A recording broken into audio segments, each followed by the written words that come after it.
Découvrez un extrait exclusif de ce livre audio et profitez d'un essai gratuit sur Audible via le lien dans la description. Et il ne lui manquait pas de dents comme à Tina. Il les avait fortes et blanches, comme le ciel d'été quand on se lève tôt pour faire le pain. Et son père aussi était comme lui, robuste, et avec des dents qui brillaient comme celles de Tutsu quand il riait. Le père de Tutsu riait toujours. Notre mère ne riait jamais. Et cela aussi parce qu'elle était femme sûrement. Mais même si elle ne riait jamais et n'avait pas de dents, j'espérais devenir comme elle. Au moins elle était grande, et ses yeux étaient grands et doux, et elle avait des cheveux noirs. Tina n'avait même pas ça. Seulement des fils que maman étalait avec le peigne pour essayer de recouvrir le sommet de cet œuf. Les cris ont cessé. Notre mère est sûrement rentrée et fait taire Tina en lui caressant la tête. Qui sait si maman a découvert elle aussi qu'on peut éprouver tellement de plaisir en se caressant à cet endroit? Et Tutsu? Qui sait si Tutsu le sait? Il doit être en train de ramasser les roseaux. Le soleil est haut. Il faut que j'aille le chercher et l'interroger sur ses caresses. Et il faut aussi que je l'interroge sur cette mère. Y sera-t-il encore?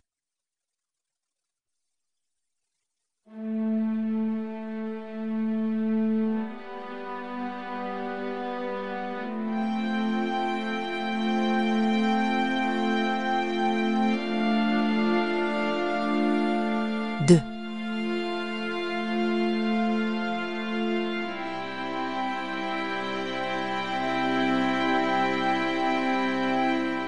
La lumière me fait brûler les yeux.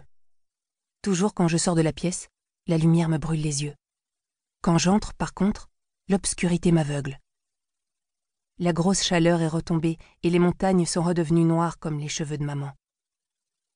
Toujours, quand la chaleur retombe, les montagnes deviennent noires comme ses cheveux. Mais quand la chaleur monte, elles deviennent bleues comme l'habit du dimanche que maman coud pour Tina. Toujours des vêtements pour elle et des rubans. Elle lui a même acheté des chaussures blanches. À moi, rien. T'as la santé, ma fille. Mes vêtements raccourcis peuvent te suffire. À quoi servent les vêtements quand on a la santé? Remercie le bon Dieu au lieu de te plaindre. Remercie le bon Dieu. Elle parle sans arrêt de ce Dieu. Mais si l'on demande des explications, rien. Prie-le de te protéger, voilà tout. Que veux-tu savoir? Prie-le et voilà. La grosse chaleur est vraiment passée et l'air est frais. La boue s'est asséchée en quelques heures. Le vent s'est asséché, la canée est immobile et ne crie pas comme hier. Il faut bien regarder, là où les roseaux bougent. Là se trouve Tutsu. Que fais-tu là comme une crétine? Tu regardes les mouches? Je te cherchais, et je ne suis pas une crétine. Je te cherchais, t'as fini? Je n'ai pas fini, je me repose. J'en profite pour me fumer une cigarette. T'es aveugle ou quoi? En plus d'être crétine comme ta sœur? Tu ne vois pas que je suis étendue à l'ombre et que j'ai une cigarette à la bouche? Tu fumes maintenant? Je t'avais jamais vu fumer avant. Bien sûr que je fume, depuis 2 jours. Il était temps, non? Il se taisait maintenant, et il ôtait la cigarette de sa bouche. Il ne parlerait plus.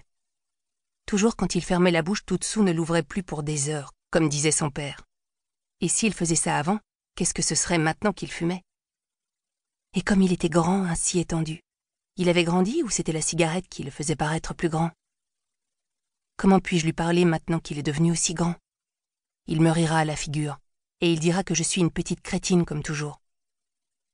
La seule solution était de s'asseoir près de lui et de rester immobile. Au moins je pouvais le regarder. Et je le regardais longuement, et je le regarde maintenant. Son visage noir de soleil était comme entaillé de 2 blessures immenses et claires, ce n'était pas là des yeux, qui pleuraient une eau bleue profonde et fraîche.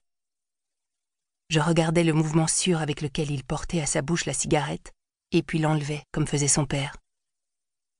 Cette sûreté de mouvement me fit trembler.